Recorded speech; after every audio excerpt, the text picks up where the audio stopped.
प्रिय विद्यार्थियों, आज हम अभिज्ञान शाकुंतलम के पंचम अंक का अध्ययन करेंगे कि चतुर्थ अंक में हमने देखा कि महर्षि कर्ण शकुंतला को शारंगराव, गौतमी और शारद्वत इनके साथ में उसके पति गृह भेजते हैं। तो शकुंतला की विदाई का जो दृश्य था वो बड़ा ही मार्मिक एवं हृदय स्पर्शी दृश्य वहाँ पर प्रस्तुत किया गया है। साथ ही साथ शकुंतला की विदा के अवसर पर एक पिता के द्वारा पुत्री को जो शिक्षा दी जाती है उसका भी वहाँ पर वर्णन किया गया है। महर्षि कर्ण के द्वारा शकुंतला को किस प्रकार से जाकर वहाँ व्यवहार करना है, इस सब की शिक्षा दी गई है। और शकुंतला को पतिगृह भेजने के पश्चात महर्षि कर्ण उनका हृदय, वो अपने हृदय के अंदर हार्दिक शांति का अनुभव करते हैं। अब पंचम अंक में शकुंतला कर्ण के जो शिष्य, महर्षि कर्ण के जो शिष्य हैं शारंगराव, शारद्वत और गौतमी, उनके साथ में दुष्यंत की सभा में उपस्थित होती है। दुर्वासा ऋषि के श्राप के कारण दुष्यंत उसे नहीं पहचानते हैं और उसे अपनी पत्नी के रूप में नहीं अस्वीकार कर देते हैं कि मैंने इससे विवाह नहीं किया है। शकुंतला प्रमाण स्वरूप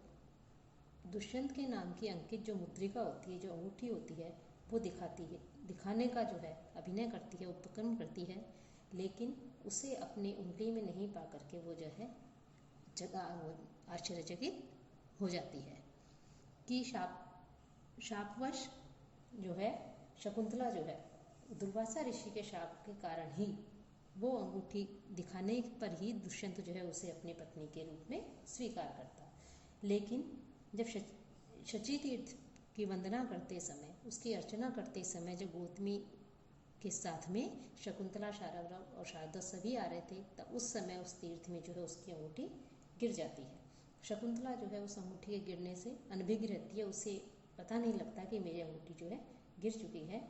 इसके पश्चात शकुंतला विभिन्न घटनाओं के माध्यम से राजा को याद दिलाने का प्रयत्न करती है कि आपने मेरे साथ में गांधर्व विवाह किया है, लेकिन राजा को शापवश कुछ भी उसे याद नहीं आता है। तो शकुंतला के सौंदर्य का भी इसमें वर्णन किया गया है कि उसके शकुंतला के सौंदर्य को देखकर कि दुष्यंत एक और तो उसकी ओर आकर्षित होते हैं, लेकिन शापवश पराई स्त्री समझ करके धर्मनिष्ठा के कारण उसे अस्वीकार कर देते हैं। और साथ ही साथ जब शकुंतला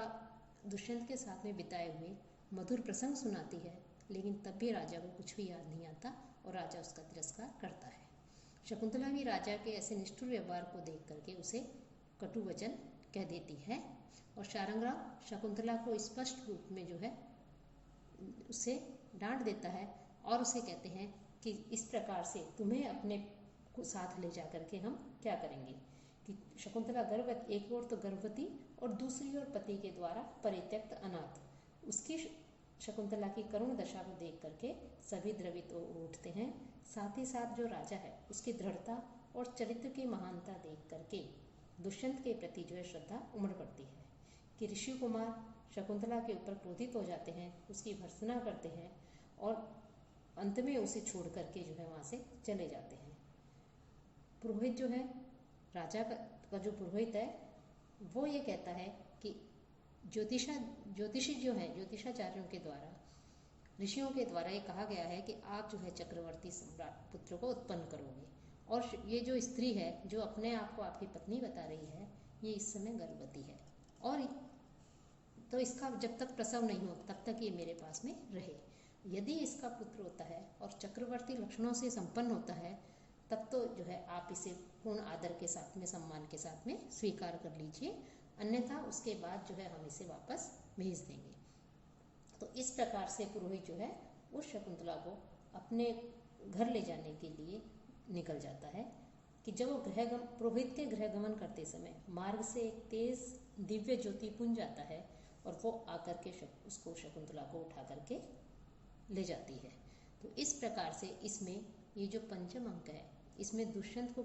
जो शकुंतला याद दिलाने का प्रयत्न करती है, लेकिन दुष्यंत को किसी भी प्रकार से याद नहीं आता है, और अंत में पुरोहित वो शकुंतला के प्रसव होने तक अपने घर रखने की, गृह में रखने की, अपने घर में रखने की राजा से कहता है। तो पुरोहित उसे अपने घर ले जाता है और मार्ग में कोई अदृश्य ज्योति आती है, वो उसकी माता होती है और उसको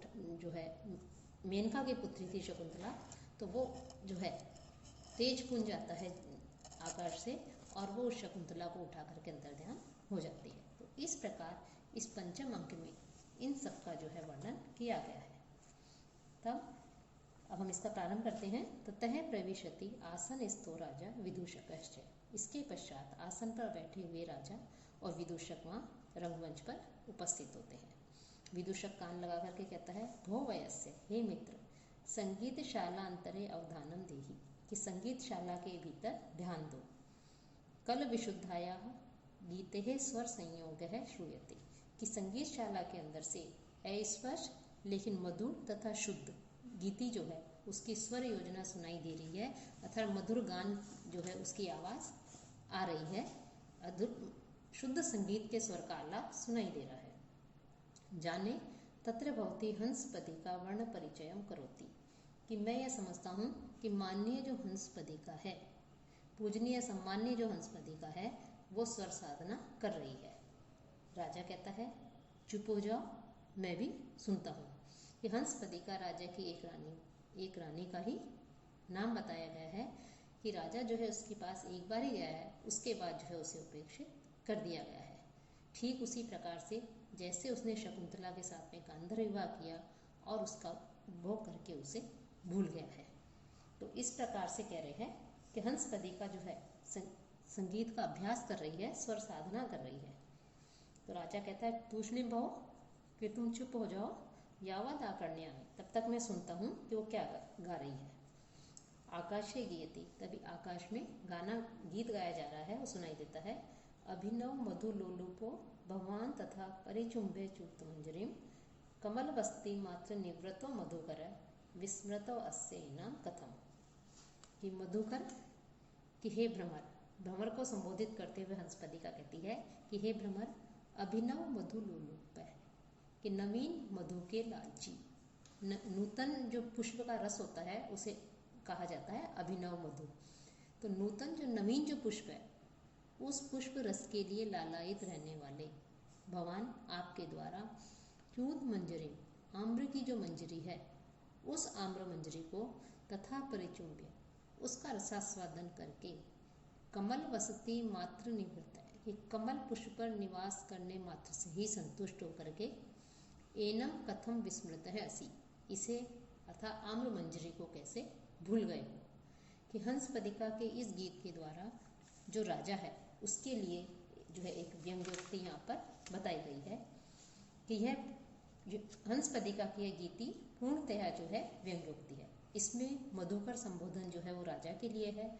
हंसपदिका, कोई तो कहता है राजा की नर्तकी थी और कोई उसे राजा की रानी बताते हैं, कि जो कि राजा के द्वारा एक बार ही जो भुक्त हुई थी, उसके पश्चात राजा ने उसकी उपेक्षा कर दी। उधर राजा जो है आश्रम में शकुंतला से गांधर्व विवाह करता है और दुर्वासा ऋषि के शाप पशुओं से भूल भी जाता है।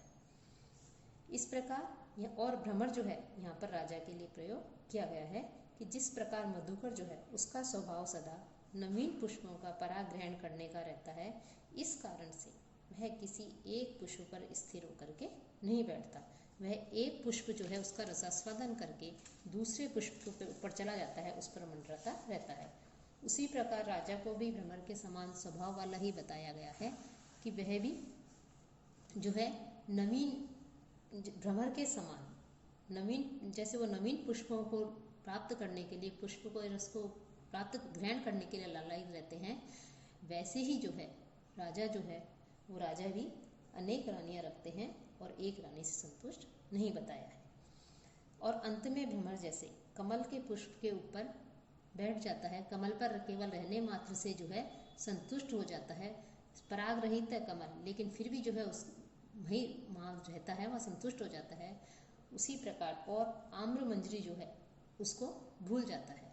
उसी प्रकार यहाँ व्यंग रूप में राजा से मधुकर संबोधित करते हुए राजा से कहा गया है कि वह भी आम्र मंजरी रूप हंसपदिका एवं जो शकुंतला है उनका एक बार रसास्वादन करके उन्हें भूल गए हैं और पुनः अपनी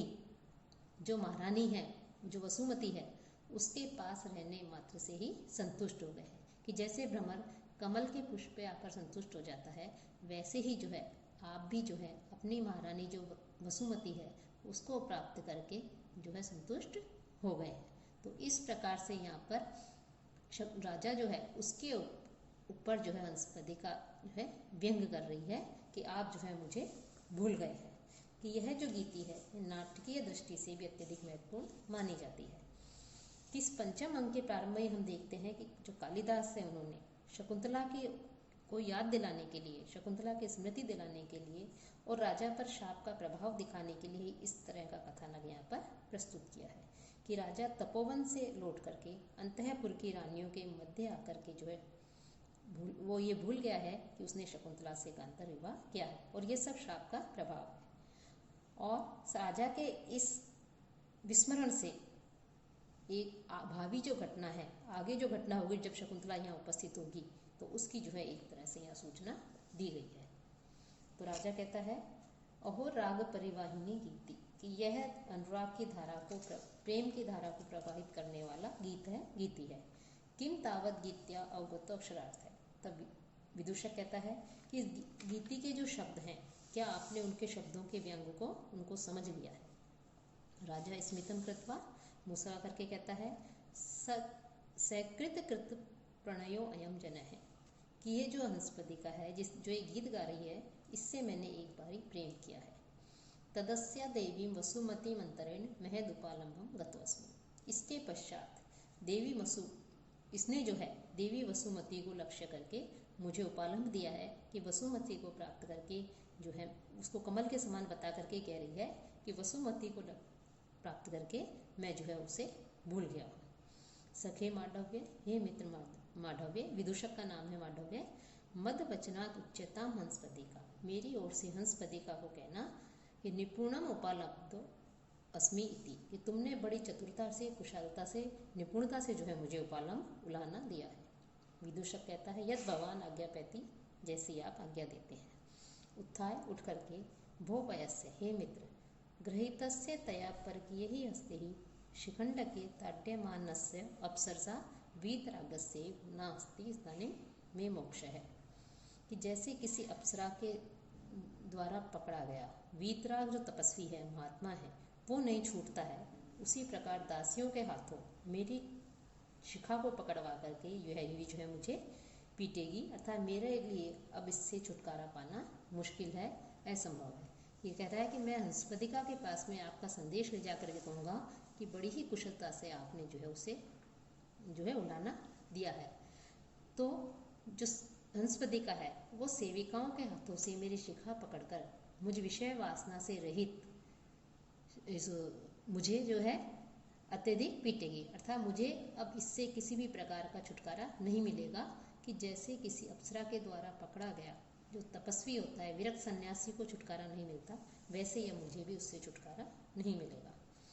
गच्छ नागरिक वृत्त्या संज्ञापय एनाम, जाओ बड़ी तुम व्यवहार कुशल हो, तो बड़ी व्यवहारिक कुशलता से और वाक चातुर्य से उसे समझा देना। विदूषक कहता है का गति ही, और क्या उपाय हो सकता है, आपका आदेश है, आपका आदेश मानना पड़ेगा, तो इसके अलावा कोई रास्ता नहीं है। ये कह करके निकल जाता है। राजा आत्मगतम मन ही मन में, किम न खलु गीतार्थम आकर्ण्य इष्ट जन विरहाद ऋते अपि बलवत उत्कंठितो अस्मि। अथवा राजा फिर मन ही मन में कहता है किम नु खलु, यह क्या कारण है कि गीतार्थम आकर्ण्य, कि इस गीत के अर्थ को, गीत के भाव को सुन करके इष्ट जन विरहाद ऋते अपि, कि प्रिय जन के वियोग के बिना भी बलवत उत्कंठितो अस्मि, मैं जो है अत्यधिक उत्कंठित हो गया हूँ। कि यद्यपि मुझ किसी का विरह नहीं है, वियोग नहीं है, लेकिन फिर भी जो है मैं अत्यधिक उत्कंठित हो गया हूँ। तो क्या कारण है? फिर कहता है कि रम्याणि वीक्ष्य मधुरांश निशम्य शब्दान पर्युत्सुको भवति यत् सुखितो अपि जंतु यत् तच्चेतसा स्मरति नूनम अबोधपूर्वम भाव स्थिराणि जननांतर शोषितानि। कि हंसपदिका के द्वारा गाई गई जो गीति थी, उस गीति को सुनकर और उसका भाव जान करके राजा जो है अपने मन में सोचता है कि रमणीय वस्तुओं को देखकर और मधुर शब्दों को सुन करके प्रसन्नचित्त व्यक्ति भी क्या हो जाता है, उत्कंठित हो जाता है। हालांकि उस व्यक्ति के सामने जो है किसी भी प्रकार उसका जो प्रियजन है उसका वियोग नहीं होता, वियोग आदि की भी कोई चिंता नहीं होती, फिर भी उसका मन जो है अत्यधिक उत्कंठित हो जाता है। इससे यह सिद्ध होता है कि मनुष्य जो है वो अपने संस्कार रूप में स्थित पूर्व जन्म में किए गए जो उसके प्रणय व्यवहार थे उनको ठीक ठीक समझ नहीं पा रहा इस जन्म में। पिछले जन्म के संस्कारों के कारण ही इस जन्म में तो उसको उसका स्मरण नहीं है, लेकिन संस्कार रूप में वो उसके अंदर विद्यमान है। इसलिए जो है इस प्रकार से जो है वो उत्कंठित हो जाता है कि प्रत्यक्ष कारणों की तरह ही स्मृति जन्य जो कारण है उनसे भी सुखी व्यक्ति का मन उत्कंठित हो जाता है। फिर दुखी जो व्यक्ति है उसकी उत्कंठा का तो कहना ही क्या कि रम्याणी वीक्ष्य कि मनोहर जो वस्तुएं हैं उन वस्तुओं को देख करके मधुरान शब्दान निशम्य च, और जो मधुर जो शब्द हैं उन शब्दों को सुन करके यत सुखिता अपि जंतु जो सुखी प्राणी है सुखी मनुष्य है हर तरह से वो भी परिसुख होती अत्यधिक उत्कंठित हो जाता है, व्यथित हो जाता है। तो ऐसा माना जाता है कि अवश्य ही नूनम निश्चिति अब चेतसा अबोधपूर्वम कि चित्त में अबोधपूर्वम ठीक ठीक जाने बिना मन से ठीक ठीक समझे बिना भाव स्थिराणे वासना रूपी वासना आदि संस्कार आदि रूप में दृढ़ रूप से स्थित जननांतर सौहृदानी पूर्व जन्म का जो प्रणय व्यवहार है उसको जो है स्मरण करता है। उस प्रणय व्यवहार का जो है उसे स्मरण होता है, उसे याद करता है कि राजा गीति को सुनकर अत्यधिक उत्कंठित हो जाता है और यह विचार करता है कि संस्पदिका के गीत को सुनकर मैं इतना व्यथित इतना बेचैन अंदर ही अंदर मेरा मन जो है क्यों हो रहा है, ऐसा क्यों हो रहा है। फिर वो सोचता है कि प्राणी जो है सामान्य जो प्राणी मात्र है वो भी रमणीय वस्तुओं को देखकर या कोई मधुर शब्द सुनता है उनको सुनकर के प्रेमी जन के विरह न होने पर भी अत्यधिक उत्कंठित होने लगता है। तो इससे तो यही समझता हूँ मैं कि निश्चय ही यह चित्त के द्वारा जन्मांतर के का जो प्रणय है पूर्व जन्मों का जो प्रणय है उन संबंधों को जो कि स्वभाव के रूप में उसके हृदय में वासना के रूप में विद्यमान रहते हैं, इस प्रकार से जो है इस कारण से वह सुखी व्यक्ति भी अत्यधिक उत्कंठित होने लगता है। अर्थात सुंदर वस्तुओं को देखकर मधुर शब्द सुनकर जब सर्वथा सब तरह से सुखी व्यक्ति भी उदासीन हो जाता है तो ये समझना चाहिए कि ये वह उस समय अपने मन में पूर्व जन्म में किए गए जो प्रणय आदि हैं उसके संस्कार जो है उसके मन में उसके मन में वो संस्कार पूर्व जन्म के संस्कार जो है वो एकत्रित हैं और उन संस्कारों के कारण ही वो जो है उनका उसे स्मरण हो रहा है और अत्यधिक चिंतित हो रहा है, व्यथित हो रहा है। तो इस प्रकार से सुखी प्रदान करने वाले शब्दों को सुनकर भी वह इस प्रकार से दुखी हो जाता है। तो यह प्रत्यक्ष कारणों से नहीं अपितु पूर्व जन्म के जो कारण है जो संस्कार रूप में स्थित है स्मृति जन्य कारणों से भी सुखी मनुष्य जो है वो भी जो है व्यथित हो जाता है, दुखी हो जाता है। ततः प्रविशति कंचुकी, तब कंचुकी जो है वो वहाँ पर प्रवेश करता है। कंचुकी कहते हैं कि अहो नु खलु ईदृशीम अवस्थाम प्रतिपन्नो अस्मि, कि इस प्रकार से बड़े खेद की बात है कि अब जो है मैं इस अवस्था को प्राप्त हो गया हूँ। आचार इति अवितेन मया ग्रहीता या वेत्र यष्टि अवरोध ग्रहेशु राज्य है काले गते बहुतिथे मम सा एव जाता प्रस्थान विक्लव गति अवलंबनार्थ। तो इस प्रकार से कंचुकी अपने मन में सोचता है, कहता है कि जब मैं युवा था, शक्ति संपन्न था, तब मैं अंतःपुर की मर्यादा के अनुसार वेत्र यष्टि अर्थात बेंत का जो डंडा होता है उसको धारण करता था। परंतु अब बहुत समय तक राज परिवार की सेवा करने पर मैं अत्यधिक अब वृद्ध हो गया हूँ। अब चलने फिरने में मेरे पैर जो है वो लड़खड़ा रहे हैं। ऐसे अवसर पर यह जो वेत्र यष्टि है जो एक मर्यादा के रूप में मैं वेत्र यष्टि धारण करता था, अब वो मेरे लिए सहारा बन गई है। तो इस प्रकार से जो है यहाँ पर कंचुकी बताता है। कंचुकी जो है वो अंतःपुर में जो रानियां होती हैं उनका अंगरक्षक एवं संदेश वाहक जो है वो वृद्ध ब्राह्मण होता था, जो कि लंबा सा जो कुर्ता होता है वो पहनता था, हाथ में वेत्र यष्टि धारण करता था, सात्विक प्रवृत्ति वाला होता था, वासना रहित होता था और सत्यवादी होता था। तो इस प्रकार के व्यक्ति की नियुक्ति जो है अंतःपुर में रानियों के समीप जो है वहाँ पर की जाती थी उनकी सुरक्षा के लिए। तो कंचुकी जो है अमास और कंचुकियों की परंपरागत मर्यादा रही है कि वे वेत्रियष्टि धारण करें और सावधान और सशक्त रहते हुए, वो कंचुकी कह रहा है कि मैंने जो वेत्रियष्टि धारण की थी वही वेत्रियष्टि यानी बेंत जो है, छड़ी कह सकते हैं, बेंत कह सकते हैं, वह अब मेरे लिए क्या हो गई है कि अब मैं वृद्ध हो गया हूँ, चलने में असमर्थ हो गया हूँ, तो मेरे को सहारा देने वाली बन गई है। कि राज्य है अवरोध गृहेशु, कि राजा के जो अंतःपुर है उस अंतःपुर में आचार है, ऐसी मर्यादा है। इति, इस कारण से, इति अवितेन, ऐसा सोच करके मर्यादा है कि वो बेंत धारण करते हैं, हाथ में वेत्रियष्टि धारण करते हैं कंचुकी, जिससे पहचान में आ जाए कि ये अंतःपुर की रानियों का रक्षक है, वहाँ रहने वाला है। तो ऐसी जो वेत्रियष्टि है उसको धारण किए हुए, ग्रहिता धारण किए हुए, मैंने उसको धारण किया था अवितेन के सावधान या सशक्त रहते हुए, अंतःपुर की रानियों की पूर्ण रूप से रक्षा रखते हुए, जब मैं शक्ति संपन्न था तो मर्यादा के अनुसार, अंतःपुर की मर्यादा के अनुसार वेत्रियष्टि को धारण किया था। लेकिन अब बहुत इथे काले गते, बहुत समय व्यतीत हो जाने पर, प्रस्थान विक्लव गते, अब मैं वृद्ध हो गया हूँ और चलने फिरने में मेरे पैर लड़खड़ाते हैं, असहाय सा हो गया हूँ, तो अब वही छड़ी मम अवलंबनार्थ जात, तो वही छड़ी जो एक मर्यादा के रूप में धारण की जाती थी वेत्रियष्टि, अब वो ही जो है मेरे लिए क्या हो गई है, सहारा देने वाली बन गई है। इसमें जो है वसंतिल का छंद का प्रयोग किया गया है, इसमें वसंतिल का छंद है। अब हम